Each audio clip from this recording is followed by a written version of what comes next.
Praise the Lord. आज हम प्रेरितों के काम और उसके पहले अध्याय और उसके चौथे और पांचवें वचन पर मनन करने जा रहे हैं। मेरे साथ निकाल लीजिए प्रेरितों के काम पहला अध्याय, वचन 5, 4 और 5। यहाँ इस प्रकार लिखा है, और उनसे मिलकर उन्हें आज्ञा दी, यरूशलेम को न छोड़ो, परंतु पिता की उस प्रतिज्ञा के पूरे होने की बाट जोते रहो, जिसकी चर्चा तुम मुझसे सुन चुके हो। क्योंकि यूहन्ना ने तो पानी से बपतिस्मा दिया है, परंतु थोड़े दिनों के बाद तुम पवित्र आत्मा से बपतिस्मा पाओगे। परमेश्वर अपने वचन के पढ़े सुने जाने पर आशीष दे। हम प्रार्थना करें, आंखों को बंद करें। धन्यवाद धन्यवाद धन्यवाद पिता, एक बार फिर से हम अपने इन प्रिय लोगों के साथ जो इस समय वचन को सुनने बैठे हैं, मनन करने बैठे हैं, उनके साथ आपके चरणों के निकट आते हैं। आपका धन्यवाद देते हैं बीते दिनों की सारी आशीषों के लिए। पिता परमेश्वर, आज के वचन के लिए धन्यवाद देते हैं। इस समय मैं अपने आप को शून्य करती हूँ। पवित्र आत्मा की सामर्थ्य से मुझे भरकर मेरा उपयोग कीजिए। एक एक शब्द आपकी ओर से, एक भी शब्द मेरी ओर से ना। धन्यवाद के साथ ये प्रार्थना उद्धार करता प्यारे यीशु मसीह के नाम से मांगते हैं, सुनिए, ग्रहण कीजिए, आमीन। जैसा कि अभी हम वचन में पढ़ रहे थे कि मैंने तो तुम्हें क्या मिलने वाला है, आपको बपतिस्मा, तुम पवित्र आत्मा से बपतिस्मा पाओगे। ये पवित्र आत्मा कौन हमें देने जा रहा है? ये पवित्र आत्मा हमें हमारा यीशु मसीह देने जा रहा है, क्योंकि उसने हमसे वादा किया है कि मैं एक सहायक को भेजूंगा। ये वो पवित्र आत्मा है जो सहायक के रूप में हमारे जीवन में आने वाला था। कब? जब हम यीशु मसीह को उद्धारकर्ता ग्रहण कर लेते हैं, तब ये पवित्र आत्मा हमें मिलता है, और तब हम हर उस कार्य को पूरा करते हैं जिसके लिए हम इस संसार में हैं। यहाँ चेलों ने 40 दिन का समय यीशु मसीह के साथ बिता लिया, यीशु मसीह के स्वर्गारोहण के पहले, और 40 दिन पूरे हो गए। अब यीशु मसीह के स्वर्गारोहण का समय आ गया, और चेले यीशु मसीह के साथ हैं वहां पे, और सारे लोग एक साथ बातचीत करें। वहां पर प्रभु यीशु मसीह कह रहे, ठहरे रहो, अब यरूशलेम को ना छोड़ो, ठहरे रहो। आपने यीशु मसीह को उद्धारकर्ता ग्रहण किया, ठहरे रहो, क्योंकि आपने अभी पानी से बपतिस्मा दिया है, अब आपको पवित्र आत्मा का बपतिस्मा मिलना बाकी है, इसलिए ठहरे रहो, ठहरे रहो। और ये लोग वहां पर इस चीज को सुन रहे थे, और क्यों ठहरना, ये भी उन्होंने सुना। और सुनने के बाद यीशु मसीह का स्वर्गारोहण हो गया, और जब यीशु मसीह का स्वर्गारोहण हो गया और वो उसे जाते देख रहे हैं, और स्वर्गदूत के साथ ये बातचीत कर रहे हैं कि वो फिर से आने वाला है, और सारी बातें होने के बाद ये वापस आए। और जब वापस आए तो आप उसी में देखिए प्रेरितों के काम उसके पहले अध्याय के मैं 14 वचन को पढ़ूंगी। यहाँ लिखा हुआ है, बल्कि 13 वचन से पढ़ूंगी। यहाँ लिखा है, जब वे वहां पहुंचे तो उस अटारी पर गए जहां पतरस और यूहन्ना और याकूब और अंद्रियास और फिलिप्पुस और थोमा और बरतुल्मै और मत्ती और हलफई का पुत्र याकूब और शमौन जलोतेस और याकूब का पुत्र यहूदा रहते थे। ये सब कई स्त्रियों और यीशु की माता मरियम उसके भाइयों के साथ एक चित्त होकर प्रार्थना में लगे रहे।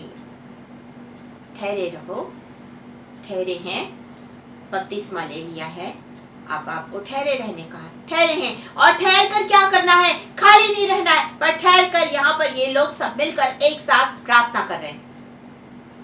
जब एक साथ मिलकर हम प्रार्थना करते हैं, या जब हम अपने आप को प्रभु के सामने समर्पित करते हैं, और जब हम प्रार्थना करते हैं, लगातार प्रभु से बातचीत करते हैं, जब हम प्रार्थना करते हैं तो हमारे जीवन में कुछ परिवर्तन आता है।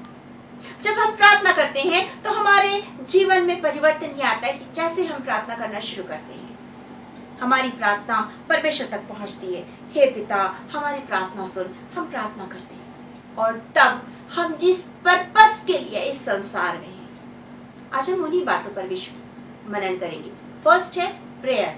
जब हम प्रेयर करना शुरू करते हैं तो सेकंड स्टेप हमारे जीवन में होता है, वो है पर्पस, उद्देश्य।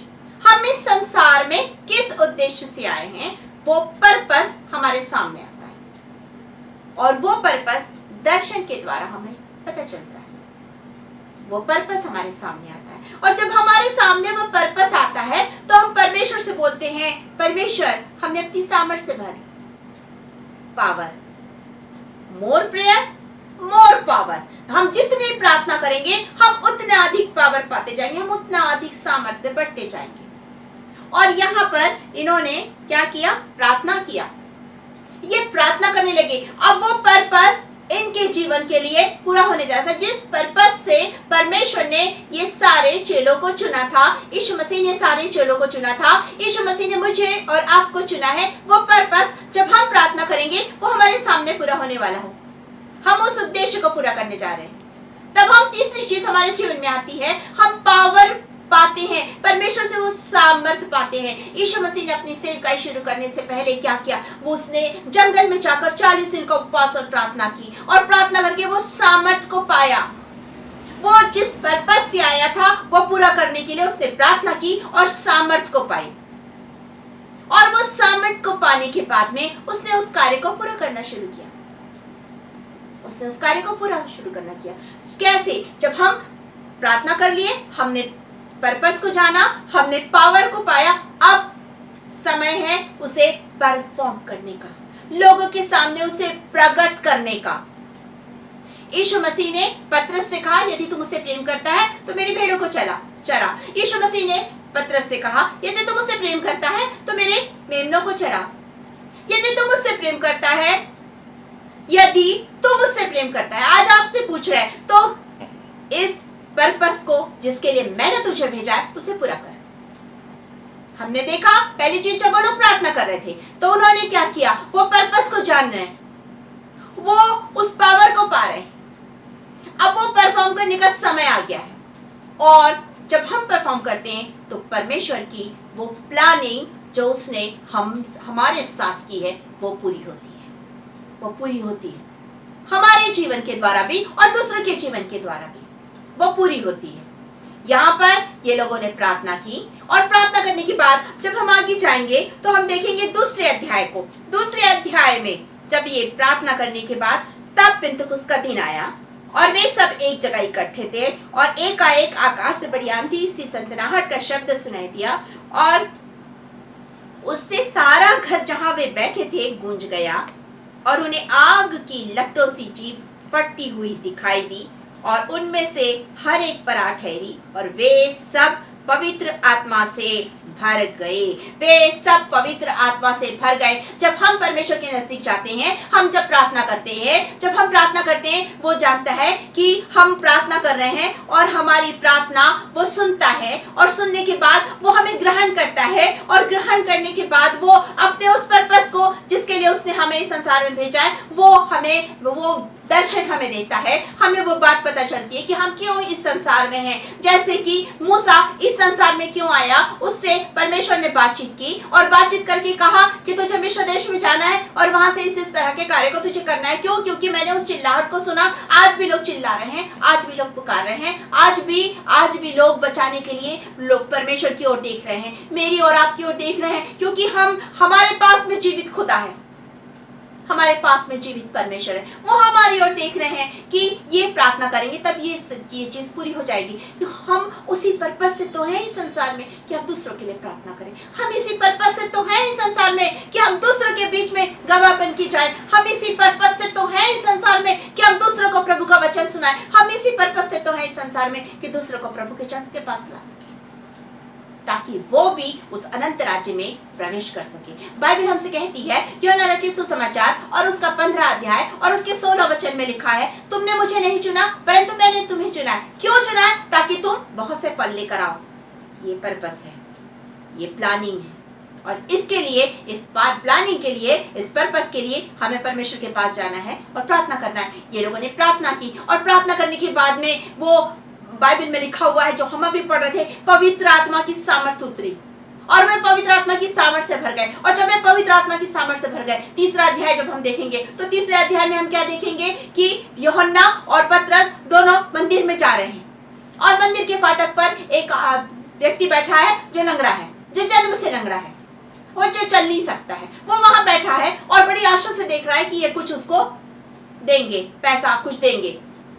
ये क्या दिए वहां पर? ये उस प्लानिंग को पूरा कर रहे हैं जिसके लिए परमेश्वर ने इन्हें भेजा है, क्योंकि इन्होंने प्रार्थना की, इन्होंने पवित्र आत्मा की सामर्थ को पाया, इन्होंने अब उस पर्पस को पूरा किया। अब ये परफॉर्म करने की नौबत आ गई है, अब ये परफॉर्म कर रहे हैं। और इन्होंने उससे कहा सोना चांदी तो हमारे पास नहीं, पर जो भी है हमारे पास वो हम तुझे देते हैं, और यीशु नासरी के नाम से तू अभी उठ के खड़े। और उसके हाथ को पकड़ के उठा के खड़ा कर दिया, उठा के खड़ा कर दिया। ऐसे तब संभव होता है जब हम प्रभु में बढ़ते हैं, जब हम प्रभु के पास जाते हैं, जब हम प्रभु से उस सामर्थ को पाते हैं। इसलिए तो हम उस गीत को गाते हैं, more power more prayer more power. हम जितना प्रार्थना करेंगे हम उतना अधिक परमेश्वर के नजदीकी में जाते जाएंगे, हम उतना अधिक परमेश्वर से बातचीत करेंगे। और जब परमेश्वर से सामर्थ मिलती है, हमें दुनिया की कोई चीज हमें डरा नहीं सकती है, हमें कोई चीज किसी चीज का कोई भय नहीं रहता है। पतरस को कोई भय नहीं था, वो आराम से प्रचार कर रहा था, वो आराम से हर एक कार्य को पूरा कर रहा था, वो चंगाई के कार्य को पूरा कर रहा था। उसने उस लंगड़े को चंगा किया, उसने तबीता दोरकास को चंगा किया, वो तो मृत थी, उसे जिंदगी दी। कैसे जिंदगी मिली? उसने उसी प्रार्थना को किया, परमेश्वर से मांगा इसको जिंदगी दे प्रभु, और उसे जिंदगी मिली। उसे कोई डर नहीं, कोई भय नहीं। इसीलिए वो आराम से, जब उसको बंदी गृह में रखा गया, जब हम प्रेरितों के काम 12 अध्याय को पढ़ेंगे तो हम पाते हैं कि उसको पकड़ के बंदी गृह में डाल दिया गया। वो आराम से वहां सो रहा था। उसे मालूम था उसके साथ उसका प्रभु है, उसे मालूम था उसके साथ उसका परमेश्वर है। वो जानता था क्योंकि वो पवित्र आत्मा से भरा था, वो लगातार परमेश्वर से बातचीत करता था। उसे पता था कोई चिंता नहीं है, क्योंकि लोग प्रार्थना कर रहे थे लौनीन होकर, और इस प्रार्थना का परिणाम ये हुआ कि वो बंदीगृह से बाहर आ गया। उसे कोई भय नहीं था, उसे किसी चीज का कोई डर नहीं था, और प्रार्थना का ही परिणाम है कि वो वापस प्रचार करना शुरू किया। जितना हम प्रभु में बढ़ते हैं, हमारे अंदर का डर और भय दूर होता जाता है, क्योंकि हमारे अंदर प्रभु वास करने लगता है, उसकी सामर्थ हमारे अंदर काम करने लगती है। तभी तो पौलुस, जिसे परमेश्वर ने अपने काम के लिए चुना, और उसके बारे में लिखा है शाऊल, जिसे बहुत दुख उठाना पड़ेगा। ये पौलुस के लिए तो लिखा है कि तुझे बहुत दुख उठाना पड़ेगा, और वो दुख उठाने के लिए तैयार था, और उसने दुख उठाया। उसने वो उस बंदी गृह में, आज के समान जेल नहीं जहां लाइट होता है, जहां आराम से सीमेंट की जमीन होती है, आराम से सोते हैं, नहीं, वो बंदी गृह जमीन के नीचे होता था। सीलन भरा बदबूदार जब बंदी गृह, उस जगह में, उस ठंड में, उस मौसम में पौलुस अंदर बंद था, और वहां बैठ के उसने हमारे लिए पत्रियों को लिखा, ताकि हम सामर्थ पाए, हम जान सके यदि हमारे अंदर कोई बुराई है वो दूर हो जाए, हमारे अंदर में प्रभु का प्रेम आ जाए। तभी तो वो कहता है, पहला कुरिन्थी और उसके 11 अध्याय, उसके पहले वचन में वो कहता है, तुम मेरी सी चाल चलो, तुम मेरी सी चाल चलो, क्योंकि मैं मसीह की चाल चलता हूं। ये मसीह की चाल कैसे चलने लगा? वो प्रार्थना करने लगा, वो परमेश्वर के पास गया, उसने सामर्थ को मांगा, परमेश्वर ने उसे अपनी आत्मा से भर दिया, और अब वो सामर्थ को पाने के बाद अब वो यीशु की सी चाल चल रहा है। इसलिए उसे किसी चीज का, मृत्यु का भी कोई डर नहीं, कोई भय नहीं है। इतनी दूर से ग्राहम स्टैंस आया, अपनी पत्नी और बच्चों के साथ यहाँ आया। वो मरने के लिए नहीं आया, लेकिन वो उस कार्य को, उस पर्पस को पूरा करने के लिए आया। उसने प्रार्थना की, और उसके सामने ये उद्देश्य सामने जाहिर हुआ कि उसे इंडिया जाना है, और इंडिया में इन लोगों के बीच में काम करना है, और वो उस काम को करने के लिए इस संसार में आया, और उसने उस कार्य को करने के लिए उस देश को चुना, और उस शहर को चुना, और उस जगह में आकर उसने काम शुरू किया। उसे कोई भय नहीं मृत्यु का। यीशु मसीह के 12 चेलों को कोई भय नहीं मृत्यु का। यहूदा को छोड़ने के बाद जमत्या को चुना गया, और इस तरह से उन लोग वापस 12 हुए, और इन 12 लोगों को कोई भय नहीं था, किसी को कोई भय नहीं। पतरस भी शहीद की मौत मरा। यहाँ तक थोमा, जो हमारे देश में आया और उसने आकर के प्रभु के प्रेम के बारे में हमें बताया, वो भी शहीद हुआ। पौलुस भी शहीद हुआ, प्रिस्किल्ला, अकीला भी शहीद हुए। यीशु मसीह के सभी चेले शहीद हुए। जो यीशु मसीह के पीछे चलते हैं उन्हें क्रूस उठाकर चलना, और ये लोगों ने क्रूस उठाने के लिए अपने आप को सौंपा। ये तब हुआ जब ये प्रार्थना करके उस सामर्थ को मांगे, और कहा अपने हमारे कंधे को मजबूत कर कि हम तेरे क्रूस को उठा के चल सके, और ये क्रूस उठाकर चलने लगे। और उसके बाद सामर्थ पा करके इन्होंने उन सारे कार्यों को किया, शहीद होने से भी नहीं घबराए। स्तिफनोस भी शहीद हुआ, जिस काम के लिए उसे चुना गया था उसने उस कार्य को पूरा किया, और जाते जाते उसने कहा, हे पिता इन्हें क्षमा कर। जाते जाते उसने स्वर्ग को खुला हुआ और प्रभु यीशु मसीह को परमेश्वर पिता के दाईं ओर खड़े हुए देखा। कितनी बड़ी आशीष है जो परमेश्वर देना चाहता है। तब जब हम प्रार्थना करेंगे, तब जब हम उस उद्देश्य को जानेंगे, तब हम जब उस कार्य को, जिस कार्य के लिए हम चुने गए, उसे पूरा करेंगे, तब ये सब कुछ हमारे जीवन में पूरा, हमारे अंदर भी कोई डर नहीं, कोई भय नहीं रहेगा। आज लोग डरते हैं, लोग दूसरों से डरते हैं। आज लोग डरते हैं कलीसिया के लोग क्या कहेंगे, पासवान डरता है कि कमेटी क्या कहेगी। नहीं, किसी से नहीं डरना है, आपको डरना है सिर्फ परमेश्वर से डरिए। आज हर एक के लिए, चाहे वो कुछ भी हो, कोई भी किसी भी पद पर हो, आप चाहे कितने पैसे वाला हो, कितने गरीब हो, कुछ भी हो, आपको सिर्फ परमेश्वर से भय खाना और किसी से नहीं, किसी मनुष्य से नहीं, क्योंकि हमारा परमेश्वर महान परमेश्वर है। वो हमें मुसीबत में पड़ा हुआ नहीं देख सकता, वो हमें संभालता उस वक्त। उसने पतरस के लिए द्वार को खोला, लोग प्रार्थना करें, उसने द्वार को खोला, उसने पतरस को तैयार किया उस शहीदी मौत के लिए। पतरस वहां नहीं घबराया, यूहन्ना नहीं घबराया जब उसे तेल की कढ़ाई में डाला गया, यूहन्ना नहीं घबराया जब उसे पतमुस के टापू में डाला गया। उसने वहां रहकर भी परमेश्वर के उस दर्शन को देखा और प्रकाशित वाक्य की पुस्तक के द्वारा बताया अंत के दिनों में क्या क्या होने वाला है। क्या आप तैयार हैं? क्या आप तैयार हैं? यदि पवित्र आत्मा का बपतिस्मा आपको मिला है, निश्चित रूप से आप तैयार हो जाएंगे, निश्चित रूप से आप तैयार हो जाएंगे।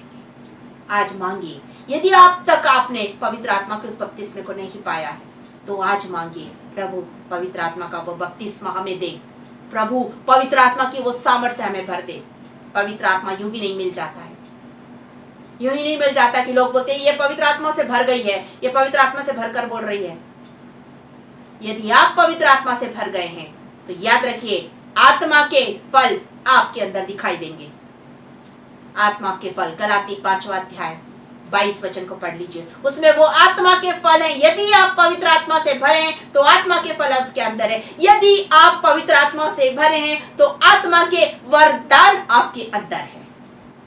यदि आप पवित्र आत्मा से भरे तो आप जो भी कार्य करेंगे उसमें आप निश्चित रूप से सफल होंगे। आत्मिक कार्यों में, संसारिक कार्यों में असफलता आपके जीवन में आएगी, क्योंकि शैतान कभी नहीं चाहेगा कि ये पवित्र आत्मा से भरे हुए ही अनंत जीवन को पाले। वो चाहेगा किसी तरह ये परमेश्वर से दूर हो जाए।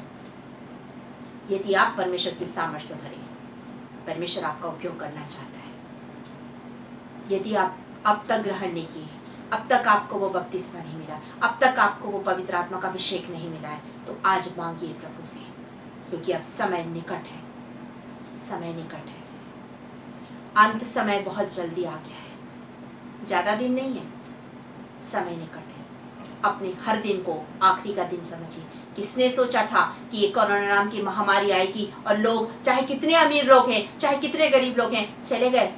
पैसा उनका कुछ नहीं कर सका, ओहदा उनका कुछ नहीं कर सका, चाहे कितने पावरफुल हैं, चले गए वो। और अगर आप ये सोचते हैं कि आप बचे क्योंकि आप क्रिश्चियन हैं, तो परमेश्वर ने आपको इसलिए बचाया है कि आप उन लोगों को जो नाश हो रहे हैं उनके लिए प्रार्थना करें। परमेश्वर ने इसलिए आपको बचाया है, परमेश्वर ने इसलिए आपको बचाया है कि आप पृथ्वी की छोर तक गवाह बने। परमेश्वर ने इसलिए आपको बचाया है, इसलिए नहीं बचाया है, इसलिए मत खुश होइए कि हम बच गए, हम धर्मी नहीं। आप इसलिए नहीं बचे, आप इसलिए बचे हैं कि परमेश्वर के उस कार्य को, जो कार्य के लिए आपको उसने भेजा, उस कार्य को आप पूरा कर सके। इसलिए आप इस संसार में हैं, इसलिए मैं इस संसार में हूं। आज आपको उस काम को पूरा करना है, उस पवित्र आत्मा की उस सामर्थ को मांगना है। और जब आपको सामर्थ मिलेगी, निश्चित रूप से आपके जीवन में परिवर्तन आएगा और आपके द्वारा दूसरों के जीवन में परिवर्तन आएगा, क्योंकि आप दूसरों के लिए भी आशीष का कारण बन जाएंगे।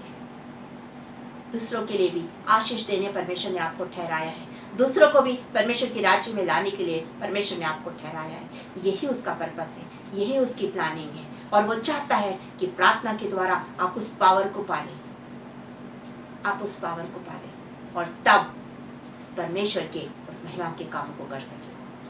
तभी तो ग्राहम स्टैंस ने इस कार्य को पूरा किया, तभी तो मदर टेरेसा ने अपने उस कार्य को पूरा किया, तभी तो विलियम कैरी ने उस कार्य को पूरा किया। आज आपकी बारी है, आज आपकी बारी है। यदि आप तैयार हैं, अपनी आंखों को बंद कीजिए और प्रार्थना करेंगे। हम परमेश्वर से उस सामर्थ्य को मांगेंगे और उस कार्य को पूरा करेंगे। दिन बहुत कम है, ज्यादा दिन नहीं है। उन थोड़े से दिनों में, थोड़े से समय में, आज के दिन में उस कार्य को हमें पूरा करना है। अपनी आंखों को बंद कीजिए और इस समय हम प्रार्थना करेंगे। और जिन्होंने अब तक अपना समर्पण नहीं किया, ये समय है अपना समर्पण कीजिए, ये समय है पवित्र आत्मा की सामर्थ को मांगिए। Hallelujah, hallelujah, hallelujah. राजाओं के राजा, प्रभु के प्रभु, सचमुच आप महान परमेश्वर हैं, आप दयालु परमेश्वर हैं। आप इसीलिए तो इस संसार में आए कि हम पवित्र आत्मा की सामर्थ्य से भर जाए। आप इसीलिए तो इस संसार में आए कि हम आपके उस कार्य को पूरा कर सके। आप इसीलिए तो इस संसार में आए कि हम आपके राज्य के लिए फलों को ला सके। हम आपका धन्यवाद करते पिता कि आपने हमें चुना है पिता, आपने हमें याजक ठहराया, आपने हमें अपने पवित्र लोग ठहराया, आपने हमें अपनी पवित्र प्रजा ठहराया, आपने हमें परमेश्वर पिता अपना पुत्र पुत्रियां ठहराया पिता। हम आपका धन्यवाद धन्यवाद धन्यवाद करते हैं। हम तो अंधकार में थे, हम तो पाप में थे, हम तो मृत्यु के देश में थे। आपने हमें वहां से निकाला कि हम आपकी ज्योति को पाए, हम अनंत जीवन को पाए और हम अंधकार से निकलकर लोगों के बीच में आपकी ज्योति बन के जाए। आपका धन्यवाद करते पिता। दयालु पिता, इस समय जितने भी लोग सुन रहे हैं उन सबों को आपके हाथ में सौंपते। यदि उनके जीवन में कोई कमी घटी है, दया करके दूर कीजिए। उनकी सारी जरूरतें अपने स्वर्गीय भंडार से पूरा कीजिए। उनको, उनके परिवार को, उनके बच्चों को, उनके माता पिता को, उनके भाई बहनों को, सबको बहुतायत की आशीष दीजिए पिता। दयालु पिता, जो बीमार हैं इसी समय यीशु मसीह के नाम से पूर्ण रीति से चंगाई को पाले पिता। हम प्रार्थना करते राजा, आप राजाओं के राजा, धन्यवाद करते जब मैंने अपने आप को शुरू किया, आपने मुझे आत्मा से भरा और मेरा उपयोग किया। सारी बातों के लिए धन्यवाद करते। एक बार फिर से हम सारे लोगों के लिए यीशु मसीह के नाम से चंगाई की घोषणा करते हैं। हम सारे लोगों के लिए आशीष और कल्याण की घोषणा करते हैं और धन्यवाद के साथ ही प्रार्थना उद्धार करता प्यारे यीशु मसीह के नाम से मांगते हैं। सुनिए और ग्रहण कीजिए। आमीन। आप सबको जय मसीह की। यदि अभी तक आपने इसे सब्सक्राइब नहीं किया है, लाइक नहीं किया है, शेयर नहीं किया है, तो आज मौका है, क्योंकि परमेश्वर के वचन को हम इन्हीं के द्वारा, आप ही के द्वारा चारों ओर फैला रहे हैं। आपका धन्यवाद। प्रभु आपको आशीष दे।